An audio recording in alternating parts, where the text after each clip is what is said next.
Hi students, good morning. तो आज की इस वीडियो के अंदर हम मेंस्ट्रुएशन की ही थर्ड वीडियो को स्टार्ट करने जा रहे हैं। लास्ट हमने जो छोड़ा था वो स्केयर के कंसेप्ट के ऊपर था, तो आज उसी का क्वेश्चन जो है वो हम डिस्कस करने जा रहे हैं इस वीडियो के अंदर। तो वो क्वेश्चन क्या था आपका, जिसके अंदर आपको रेक्टेंगल की लेंथ फाइंड आउट करनी है और क्या क्या गिवन है आपको। आपको रेक्टेंगल गिवन है और एक स्क्वायर गिवन है जो दोनों ही 160 मीटर पैरामीटर के साथ है। ठीक है, तो हम सीधा सॉल्यूशन इसको डिस्कस करते हैं। जैसे कि आपके पास एक रेक्टेंगल है और आपके पास एक स्क्वायर है, दोनों का पैरामीटर जो है वो 160 मीटर का ही है। तो मैं अगर इसका पैरामीटर स्क्वायर की हेल्प से क्या निकलेगा, मेरा साइड निकलेगी। तो 160 को अगर मैं 4 से डिवाइड कर दूं तो मेरी पर साइड कितनी आ जाएगी, वो होगी 40 मीटर्स।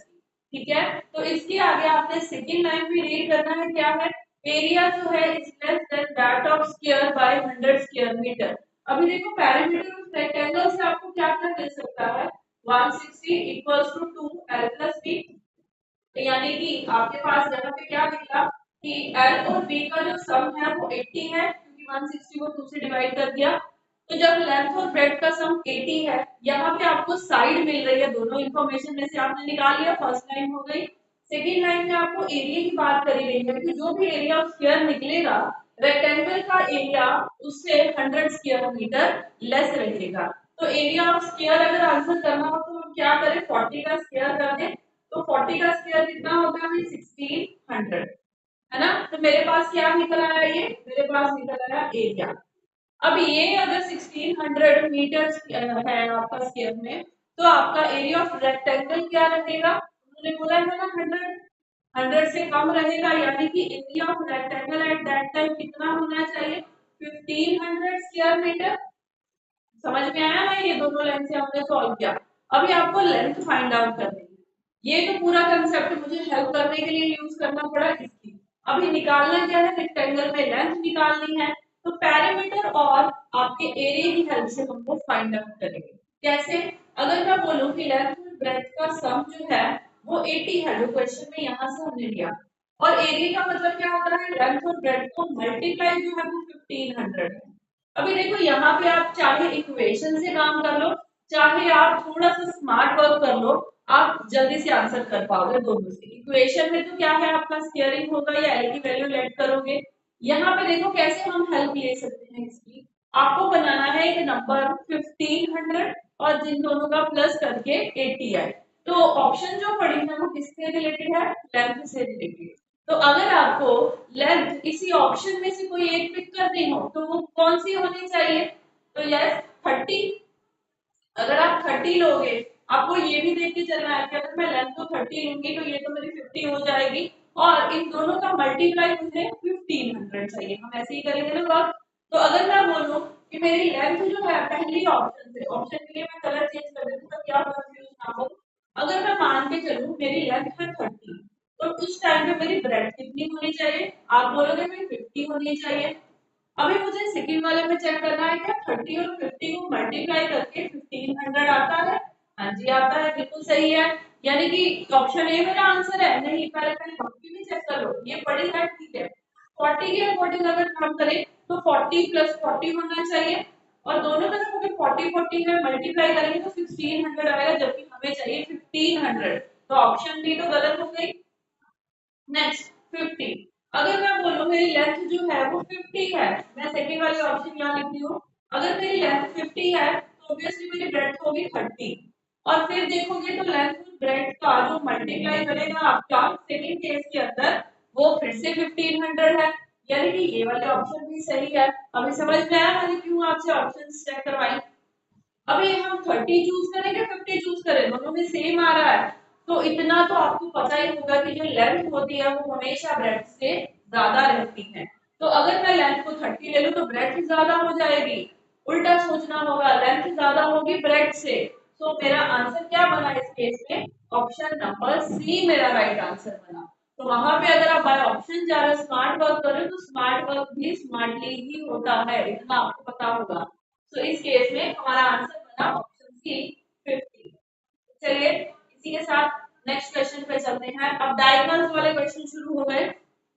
अगर if the length of the diagonal of a square is 20 centimetre, अगर स्क्वायर की डायगोनल जो है वो 20 सेंटीमीटर है तो उसका पेरीमीटर क्या होगा।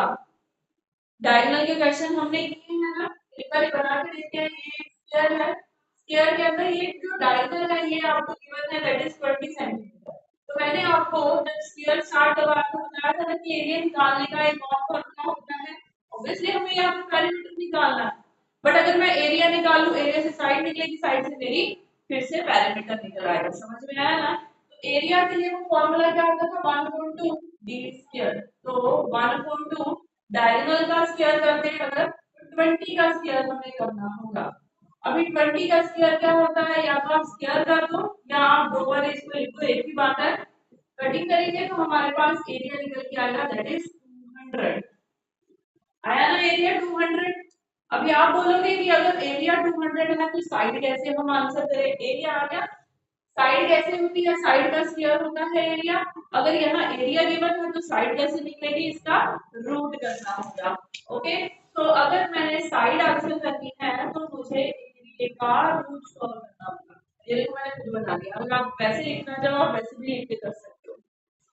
तो 200 का अगर रूट सॉल्व करें तो यहाँ पे हमें क्या करना होगा, मैंने आपको एचसीएफ एलसीएम के लेक्चर लगेंगे हमने आपके, उसके अंदर ये वाला टॉपिक आएगा। नहीं किसी को पता तो 200 कैसे निकलता है, भाई आप क्या करना, अगर इसका स्क्वायर रूट निकालना है इसको तोड़ तोड़ के लिखना शुरू करो। यानी कि 200 को इतना तोड़ो कि एंड में आपके पास वो नंबर आ जाए जो सिर्फ और सिर्फ प्राइम नंबर होते हैं। तो तोड़ना शुरू करें, तो 2 को पहले 100 पे कटिंग करें। अभी 2 तो नहीं टूट सकता, 100 फिर से टूट सकता है। कैसे 100 कैसे टूटता है, 25 इंटू 4 है ना। 25 कैसे टूटता है, 5 इंटू 5 ये हो गया 25। 4 कैसे आता है, 2 इंटू 2। ठीक है ना, पूरा खुल गया। ऐसे ही आपको खोलना है। अब ये सारे प्राइम नंबर्स हैं। अभी क्या करना है, स्क्वायर रूट निकालना है तो आप दो का पेयर बनाओगे। जैसे कि ये 2 का एक पेयर, 4 का 5 का एक पेयर है ना। तो ये एक पेयर जो है वो बाहर आ जाएंगे, यानी कि इसको कॉमन करेंगे तो 2, ये 5 दो बारी है, एक आ गया, अंदर क्या रह गया मेरे पास, मेरे पास एक 2 रह गया जो रूट के अंदर ये रहेगा। अभी ये क्या बना, ये बन गया 10√2। ये मैंने आपको बेसिक क्वेश्चन करवाया कि आप ऐसे कर सकते हो। हाँ, तो मेरी साइड जो निकल रही है यहाँ से कितनी निकल रही है, 10√2 है ना। अभी हमें क्या करना है, हमें फाइंड आउट करना है पेरीमीटर। तो पेरीमीटर कैसे निकलेगा, तो पेरीमीटर निकालने के लिए 10√2 जो मेरी साइड है इसको 4 से मल्टीप्लाई करना होगा। तो ये कितना बना, ये बना 40√2। ऑप्शन में कहाँ है 40√2, यहाँ है। यहाँ टाइपिंग में थोड़ा एरर हो गया, यहाँ ये स्पेस छूट गई। तो 40√2 option number C correct answer रहेगा। तो डन। चलिए एक और क्वेश्चन देखें फिर। What will be the length of the diagonal of a sphere floor whose area is equal to area of rectangular floor जिसकी लेंथ और ब्रेड्थ आपके पास है। अभी ये क्वेश्चन क्या बना, जो स्क्वायर का एरिया है ना वो डिपेंड करता है रेक्टेंगल के एरिया पे।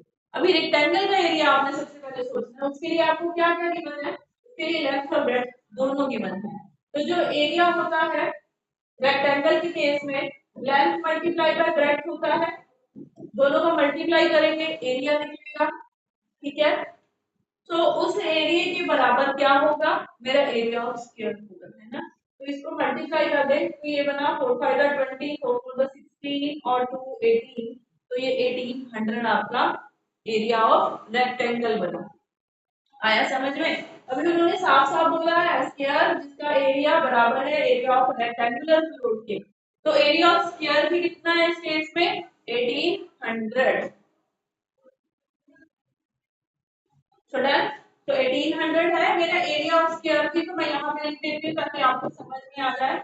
एरिया ऑफ स्क्वायर भी एरिया ऑफ रेक्टेंगल के बराबर है, इसीलिए अगर ये 1800 है तो ये भी 1800 होगा, है ना। तो अभी आपको क्या फाइंड आउट करना है, पता करना है लेंथ ऑफ द डायगोनल। तो उसके लिए क्या करें, अगर आपके पास एरिया है, एरिया निकालने को फिर से आप फॉर्मूला अप्लाई कर दोगे 1/2 d²। अगर मुझे एरिया पता है 1800 और ये 1/2 यहाँ पे जाके मल्टीप्लाई होगा तो डी स्क्वायर निकलेगा। तो दोनों को मल्टीप्लाई करा तो कितना आया हमें, तो आया 3600 डी स्क्वायर। अगर 3600 डी स्क्वायर है, मुझे तो डायगोनल पता करनी है ना कि उसका स्क्वायर। तो ये 3600 को अगर हम सॉल्व करें, इसकी रूट खत्म करें, 36 6 का स्क्वायर है, डबल जीरो, जीरो का स्क्वायर हो गई ना। तो मेरा आंसर क्या बना, मेरी डायगोनल क्या बनी इस केस में, तो ये बनी 60 मीटर्स। डन, समझ में आया? Yes. Next question, the diagonal of a square is 4, यहाँ पे भी कुछ मिसप्रिंटिंग है, यहाँ हम √2 कर लेते हैं, उसके अकॉर्डिंग हम करेंगे 4√2। ठीक है, तो अगर इंफॉर्मेशन हमने चेंज करी है तो हो सकता है नन ऑफ दीज भी रहे, बट हमें कांसेप्ट समझना है। एक डायगोनल है स्क्वायर की जो कि है 4√2, डायगोनल ऑफ अनदर स्क्वायर आपको बतानी है whose area is double that of the first. अभी 1 मिनट के लिए वीडियो को पॉज करो, इस क्वेश्चन को ट्राई करो फाइंड आउट करने की, उसके बाद में ये सॉल्यूशन देखना। दो स्क्वायर है मेरे पास, अभी दोनों स्क्वायर्स में पहले वाले में जो आपको बात कही गई है डायगोनल आपको गिवन है 4√2, आपको इसकी डायगोनल पता करनी है, ये वाली, ये आपको पता करनी है, जबकि इसका जो एरिया निकलेगा उसका डबल होगा ये वाला एरिया। समझ में आया पूरा केस? तो ये जो डायगोनल गिवन है फर्स्ट स्क्वायर, इससे आप क्या निकाल सकते हो, एरिया की बात करिए ना, तो हम एरिया निकालेंगे। फिर से वही काम, एरिया निकालने के लिए 1/2 डी स्क्वायर यानी कि 4√2 into 4√2 है ना। तो अब जब इसको सॉल्व करेंगे तो मेरे पास क्या क्या निकलेगा, चाहे आप कटिंग कर दो चाहे सीधा पहले मल्टीप्लाई कर दो। देखो 4 into 4 होता है 16, √2 को √2 से करेंगे तो रूट खत्म हो जाएगी, नंबर एज इट इज रहेगा। 16 into 2 रहेगा 32, ये 16 into 2 तो 32 अपॉन में 2 पड़ा है, यानी कि यहाँ पे मेरा जो एरिया निकला वो कितना निकला, 16 सेंटीमीटर स्क्वायर है ना।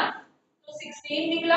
अभी आपको इसमें आना है, उन्होंने क्या बोला था, इसका एरिया का डबल करना है यहाँ पे, यानी कि इसका एरिया कितना है, इट विल बिकम 32, डबल हो गया इसका।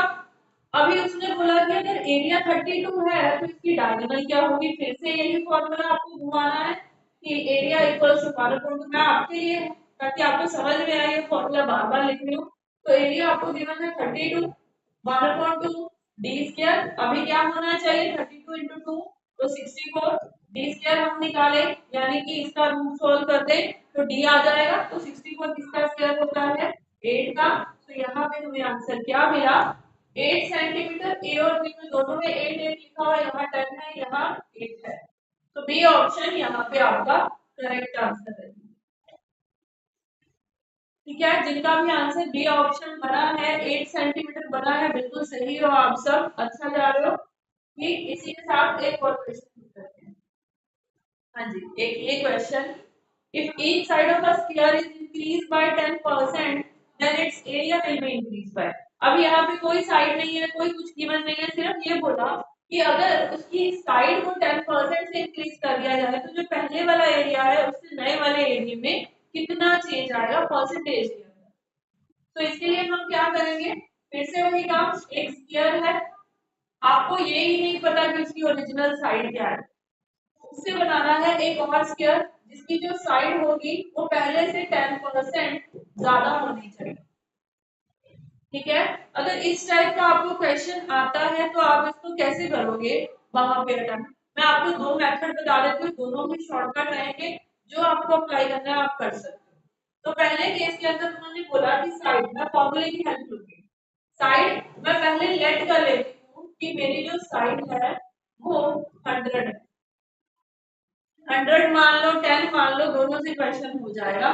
मैंने माना कि मेरी साइड 100 मीटर या सेंटीमीटर के अंदर है, कोई फर्क नहीं पड़ता यहाँ पे। तो अगर उसका एरिया निकालना है तो क्या करेंगे, 100 का स्क्वायर यानी कि 100 into 100। तो मेरे पास एरिया एट दैट टाइम कितना है, 10,000। फिर उन्होंने बोला कि साइड को पहले से 10% इंक्रीज कर दो। तो 10% का मतलब क्या होगा, 100 के ऊपर 110% लगा दे सीधा। 100% हर चीज होती है, उसको जितना इंक्रीज करना है उतनी परसेंटेज ऐड कर दी।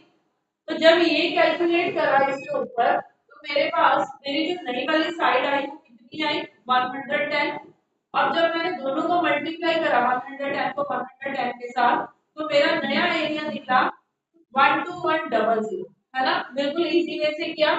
अभी आपसे पूछा इंक्रीज बाय, ना कि कितना नया आया, तो कितने से इंक्रीज हुआ। यहाँ पे आप दोनों एरिया को माइनस करोगे तो आपके पास वैल्यू बचेगी 2100। अभी 2100 वैल्यू आई है जो आपने लेट किया उसके अकॉर्डिंग, हमने 100 से रिलेट किया ना, तो परसेंटेज कैलकुलेट कर ले तो 2100 ऊपर आएगा फ्रैक्शन में, नीचे आपकी ओरिजिनल वैल्यू 10,000 आएगी क्योंकि एरिया पहले वाला वो है, मल्टीप्लाई करेंगे 100 के साथ।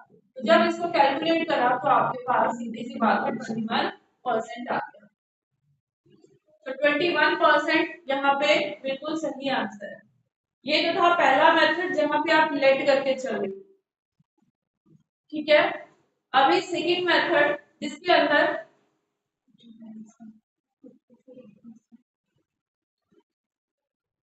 ठीक है, अभी सेकंड मेथड के अंदर हम एक फॉर्मूला यूज करेंगे और डायरेक्ट परसेंटेज में ही आंसर दे देंगे। यहाँ पे तो आपको कैलकुलेट करना पड़ा ना, वहां आप कौन सा फॉर्मूला यूज करोगे, मैंने परसेंटेज क्लास में बताया था x plus y plus x y 400। यहाँ पे डायरेक्ट हम परसेंटेज यूज करेंगे और हमारा आंसर वही बनेगा जो यहाँ बना, ठीक है। तो यहाँ पे एक्स और वाई की जगह पे क्या लोगे, अगर परसेंटेज तो एक ही है 10%, तो साइड का स्क्वायर होता है ना एरिया, तो दो बार ही साइड लेते हैं हम, तो यहाँ पे भी आप एक्स और वाई दोनों में 10% ही लोगे। तो पहले 10 फिर से 10 दोनों इंक्रीज में है तो प्लस में रहेंगे। अभी 10 और 10 का मल्टीप्लाई यानी कि 100/100, ठीक है। तो अभी कैलकुलेट करें तो 10 प्लस 10 20, 20 प्लस 1, डायरेक्ट आपका आंसर विद इन सेकंड्स आ गया 21%। तो आप ऐसे भी कर सकते हो, दोनों मेथड्स हैं आपके पास, क्लियर। तो आपकी मर्जी, आप चाहे इससे जाओ चाहे आप उससे जाओ, एक्स और वाई वाले फॉर्मूले से नोट डाउन करेगा। इसी के साथ चलते हैं हम अपने नेक्स्ट क्वेश्चन पे। If ratio of areas of to squares, मैंने छोटे छोटे से क्वेश्चंस रखवाए हैं यहाँ पे ताकि अगर आपको ऐसे क्वेश्चन एग्जाम में आ जाए तो आप कंफ्यूज नहीं होंगे। तो अगर आपके पास रेशियो है दो स्क्वायर्स के एरियाज की, दैट इज 225 एंड 256, तो रेशियो ऑफ देयर पैरामीटर कितनी होगी। सिंपल सा क्वेश्चन है, आपको कैसे करना है। देखो एरिया ऑफ स्क्वायर गिवन है ना, आप मानो कि पहले एरिया 225 है, दूसरा एरिया 256 है, तो एरिया से हम साइड की तरफ जाएंगे, साइड से पेरीमीटर की तरफ जाएंगे नॉर्मल। तो आपको जस्ट क्या करना है, आपको ये अगर रेशियो वाला क्वेश्चन आ जाए तो अगर एरिया गिवन है तो जस्ट आपको ये पता होना चाहिए ये किसका स्क्वायर रूट है और ये किसका स्क्वायर रूट है। तो 225 होता है 15 का स्क्वायर रूट, चाहे आप इसको ऐसे भी लिख दो। क्यों लिखा, क्योंकि साइड निकालने तो रूट करना पड़ेगा ना, और ये है 16 का स्क्वायर। डन। तो मेरे पास साइड आ चुकी है, अभी मुझे क्या आंसर करना है, मुझे आंसर करना है पैरामीटर। पैरामीटर कैसे होता है, 4 इंटू साइड, तो यहाँ पे अगर मैं लगाऊं 4 इंटू साइड यानी कि 15, यहाँ पे भी लगाऊं 4 इंटू साइड यानी कि 16, तो 4 4 फिर से कैंसर, तो मेरा पैरामीटर की रेशियो क्या बनेगी 15:16। समझ में आया। अभी देखो शॉर्टकट क्या लगाओगे, अगर आपको एरिया की रेशियो दे रखी है जस्ट उसका रूट सॉल्व करो, पैरामीटर पूछा है तो जो साइड की रेशियो है वही पैरामीटर की रेशियो रहेगी, ये इसकी शॉर्ट ट्रिक है करने की, तो आप इसको ध्यान में रखना, नहीं तो फॉर्मूला लगा के भी आपका बन रहा है। तो डन, इसका राइट आंसर है सी ऑप्शन 15:16। ओके,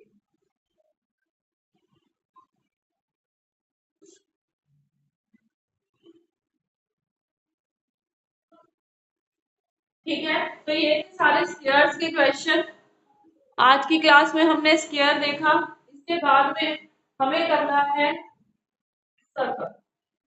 सर्कल के बाद हम ट्रायंगल को कवर करेंगे। तो नेक्स्ट वीडियो में आपको सर्कल देखने को मिलेगा और उससे रिलेटेड कुछ क्वेश्चंस मिलेंगे। तो मिलते हैं अपने नेक्स्ट वीडियो में। Thank you everyone.